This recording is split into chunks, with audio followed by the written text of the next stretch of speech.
Hello friends, आप सभी का स्वागत है एक और नया वीडियो में। आज हम लोग डिस्कस करने जा रहे हैं जेट स्ट्रीम के बारे में।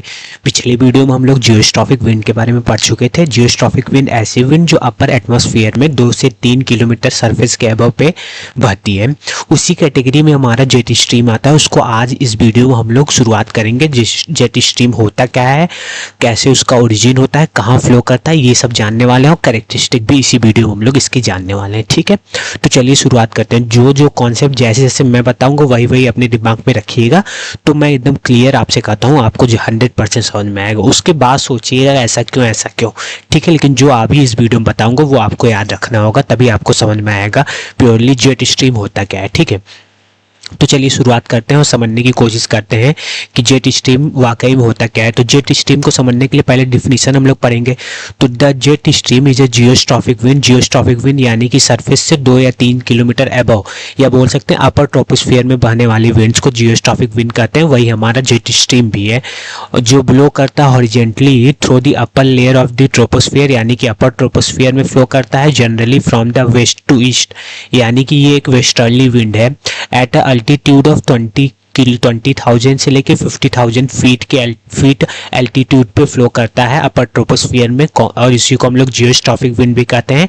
ये है क्या, ये एक जेट स्ट्रीम है। ठीक है, तो ये तो हुआ बेसिक सा डिफिनीशन जेट स्ट्रीम का कि जेट स्ट्रीम होता क्या है। तो जेट स्ट्रीम आप लोग ये याद रखे रहिए कि जेट स्ट्रीम अपर ट्रोपोस्फियर में बहने वाली विंड है जो वेस्ट टू ईस्ट फ्लो होती है, यानी कि बोल सकते हैं अपर ट्रोपोस्फियर की वेस्टर्ली विंड हमारी जेट स्ट्रीम है, जो 3D में है, 3D में फ्लो होती है। यानी कि जेट स्ट्रीम जो है वो 3D में फ्लो होती है, यानी कि 3 डायमेंशनल विंड है। जेट स्ट्रीम हमारा 3 डायमेंशनल विंड है, जिसका हमारा विड्थ और जिसका डेप्थ या हाइट बोल सकते हैं, जिसका लेंथ तीनों होता है।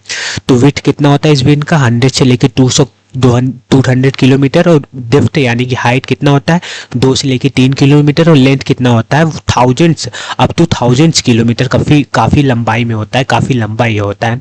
तो ये 3 डायमेंशनल विंड होता है जेट स्ट्रीम। ठीक है, तो ये मैं आपको स्ट्रक्चर दिखाया कुछ पाइप फॉर्म में, ये मिएंडर करके मतलब ऐसे लहराते हुए, ऐसे सांप जैसे घूमता है, घूमते घूमते सरफेस पे चलता है, उसी तरह ये अपर ट्रोपोस्फियर में फ्लो करती है। विंड क्यों मिएंडर करती है मैं आपको बताऊंगा अभी। ठीक है, तो इसकी जो सराउंडिंग, ऊपर की जो हवाएं हैं, नीचे की जो हवाएं हैं, ये दोनों इसके बीच की में जो फ्लो होने वाली, मतलब 3D स्ट्रक्चर में फ्लो होती है जेट स्ट्रीम अपर ट्रोपोस्फियर में, तो उसके सराउंडिंग की जो हवाएं हैं उससे तेज, उसके बीच में जो हवाएं हैं वो फ्लो होती हैं किसमें, जेट स्ट्रीम में। उसको हम लोग जेट करंट कहते हैं। क्या कहते हैं, जेट करंट कहते हैं। ठीक है, ये भी आपको याद रखना होगा। ऐसा क्यों होता है, जैसा कि आप लोग जानते हैं जब रिवर अपने रिवर बेड पे फ्लो करती है, तो किनारे जो उसके कॉर्नर्स होते हैं रिवर के, उसके फ्रिक्शन के कारण उस किनारे किनारे जो वाटर है रिवर की वो बहुत स्लोली फ्लो करती है, बीच का जो है विदाउट फ्रिक्शन से वो बहुत तेजी से फ्लो करती है। ठीक इसी तरह हवाओं में भी ऐसा होता है। चलिए मैं आपको भले से बताया हूँ कि अपर ट्रोपोस्फियर में फ्रिक्शन कम होता है, यानी कि हवा लेस होती है, लेकिन जो भी हवाएं पाई जाती हैं तो उसके बगल अगल की जितनी भी हवाएं हैं वो फ्रिक्शन के कारण स्लोली मूव करती हैं। लेकिन जेट स्ट्रीम के जो मिड वाली हवा है, मिड वाली जो हवा है वो बहुत तेजी से फ्लो करती है, जिसको हम लोग जेट करंट कहते हैं। ये सरफेस से 6 से 8 किलोमीटर ऊपर फ्लो करती है अपर ट्रोपोस्फियर में, इसी को हम लोग क्या कहते हैं, जेट स्ट्रीम कहते हैं। ठीक है, तो जगह इसका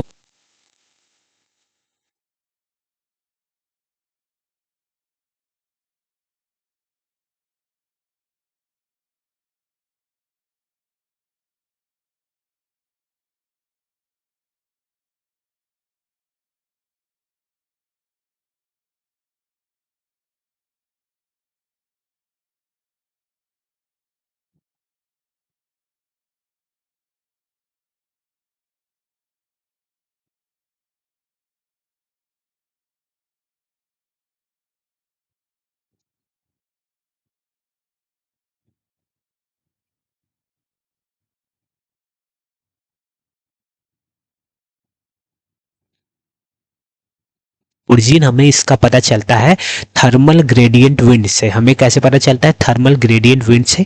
इसको बहुत ध्यान से देखिएगा, तभी आपको समझ में आएगा कि कैसे हमारा जेट स्ट्रीम का ओरिजिन होता है, किस किस प्लेसेस पे फ्लो करता है अपर ट्रोपोस्फियर में। ये तो मैं आपको बता दिया हूँ, 30 डिग्री अराउंड, 30 डिग्री लैटिट्यूड के अराउंड और 60 डिग्री लैटिट्यूड के अराउंड, जिसको हम लोग बोल सकते हैं हेडलेस सेल बाउंड्री पे और फेरल सेल और पोलर सेल की बाउंड्री पे अपर ट्रोपोस्फियर में विंड है जिसको हम लोग जेट स्ट्रीम कहते हैं।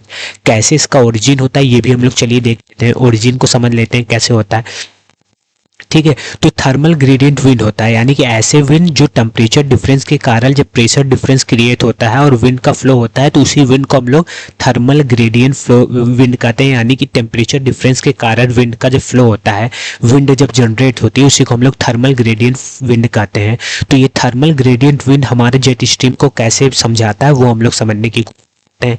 तो ये मैं आपको डिफरेंट लैटिट्यूड्स पे हवा कैसे वर्क करती है पहले वाले वीडियोस में भी बताया हूँ, फिर से आपको रिकॉल करना होगा। तो 5 डिग्री लैटिट्यूड जो है वो नॉर्थ का हो चाहे वो साउथ का हो, वहाँ से हवा उठती है क्योंकि इक्वेटर पर डायरेक्टली रेस पड़ती है। तो हवा उठती है तो यानी कि जब लो प्रेशर जिस एरिया पे बनेगा वहीं से हवा उठेगी, और वहीं से हवा उठने के कारण नीचे लो प्रेशर और ऊपर की तरफ जब हवाएं मूव करती है तो हाई प्रेशर। तो 5 डिग्री नॉर्थ लैटिट्यूड पे, 5 डिग्री साउथ लैटिट्यूड पे ऊपर हवा में, मतलब अपर ट्रोपोस्फियर में कह सकते हैं, ऐसे सरफेस से कुछ किलोमीटर ऊपर है हमारा दोनों जगह 5 डिग्री नॉर्थ लैटिट्यूड पे, 5 डिग्री साउथ लैटिट्यूड पे हमारा क्या हाई प्रेशर बनता है दोनों जगह। तो हम लोग जैसा कि जानते हैं कि विंड का फ्लो लो हाई प्रेशर से लो प्रेशर के बीच में होता है। अगर दोनों जगह हमारा हाई प्रेशर का फॉर्मेशन होगा तो वहाँ पे विंड का फ्लोइंग नहीं होगा, विंड फ्लो नहीं करेगा।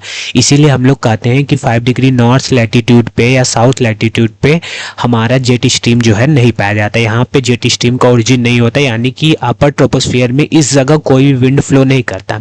लेकिन जब हम लोग बात करते हैं 30 डिग्री नॉर्थ लैटिट्यूड के अराउंड नॉर्दर्न हेमिस्फीयर में और 30 डिग्री सदर्न हेमिस्फीयर में, तो वहाँ पे जेट स्ट्रीम फ्लो होती है। कैसे होती है वो हम लोग दिखाते हैं, बताते हैं आपको कैसे ओरिजिन होता है।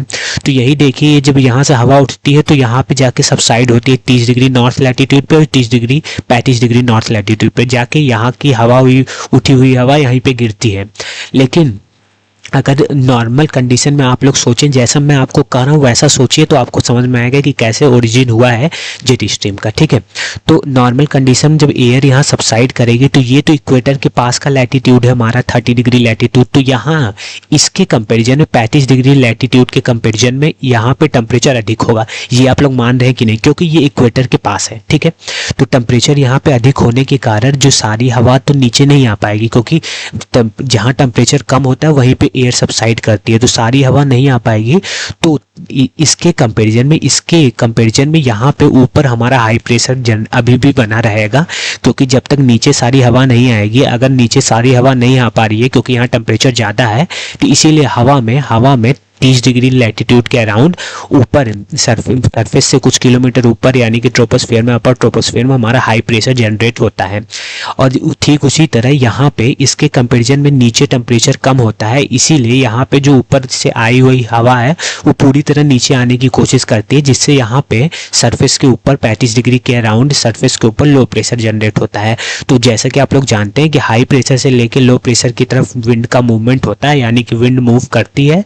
तो ये विंड नॉर्मल विंड नहीं है, क्योंकि ये सरफेस से कुछ किलोमीटर ऊपर हाई प्रेशर और लो प्रेशर जनरेट होता है, इसीलिए इसको हम लोग क्या बोलते हैं, जेट स्ट्रीम बोलते हैं। तब हमें ये समझ में भी आता है कि अभी मैं आपको बताया कि 30 डिग्री नॉर्थ के अराउंड के जो लैटिट्यूड है उसके अराउंड हमारा जेट स्ट्रीम जनरेट होता है, यानी कि जेट स्ट्रीम हमारा पाया जाता है कहाँ पे, अपर ट्रोपोस्फियर में। ये हम लोग थर्मल ग्रेडियंट फोर्स से, थर्मल ग्रेडियंट विंड से समझ लिए हैं। टेम्परेचर डिफरेंस के कारण प्रेशर डिफरेंस हमारा क्रिएट होता है और यहाँ पे जेट स्ट्रीम फ्लो करता है। ठीक इसी तरह यहाँ पे अगर देखेंगे तो 7 डिग्री पे देखेंगे तो यहाँ पे हवा उठती है। जब आप लोग सर्कुलेशन, एटमॉस्फेरिक सर्कुलेशन, जब हम लोग ये हवा का मूवमेंट देखे थे तो बताए थे कि क्यों उठती है, क्योंकि यहाँ से जो गर्म हवा है नीचे आएगी, यहाँ पे जो हवा है सारी नीचे आके, ये तो इधर से आ रही है, यहाँ से इक्वेटर के पास वाली हवा है, तो इधर से आने वाली जो हवाएं रहेंगी वो गर्म रहेंगी, और इधर से जो आने वाली हवाएं रहेंगी ये इधर पोल साइड से आती हैं तो वो ठंडी हवा, तो यहाँ से गर्म हवा को ठंडी हवा नीचे जाके ऊपर उठाती है।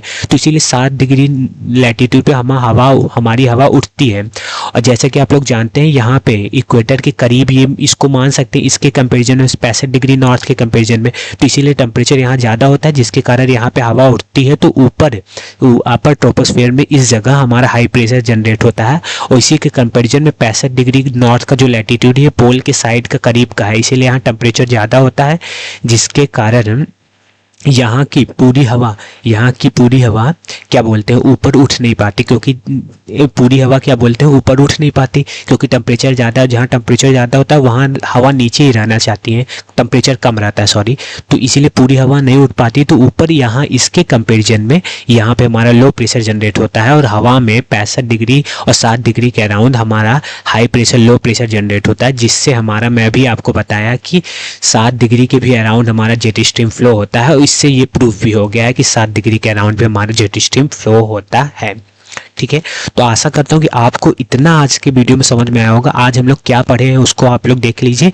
हम लोग जेट स्ट्रीम के डिफिनेशन देखिए। जेट स्ट्रीम 3D स्ट्रक्चर में होता है, उसका विड्थ होता है, उसका क्या बोलते हैं हाइट होता है, उसका हमारा लेंथ होता है, वो भी हम लोग देखें। किस प्लेसेस पे पाया जाता है जेट स्ट्रीम वो हम लोग देखें। अपर ट्रोपोस्फियर में बहने वाली ये विंड है, और कैसे इसका ओरिजिन होता है वो भी हम लोग आज इस वीडियो में देखें। इसको आप लोग इतना रिवाइज करेंगे तो कल हम लोग टाइप्स और इसके कैरेक्टरिस्टिक को देख के, और कैसे ये इंडियन मानसून को इफेक्ट पहुंचाता है उसको देख के पूरा जेट स्ट्रीम हम लोग कंप्लीट कर देंगे। तो आशा करता हूँ वीडियो आपको अच्छा लगा होगा, तो कमेंट करके जरूर बताइएगा, और वीडियो को लाइक एंड चैनल को सब्सक्राइब जरूर करिएगा। धन्यवाद।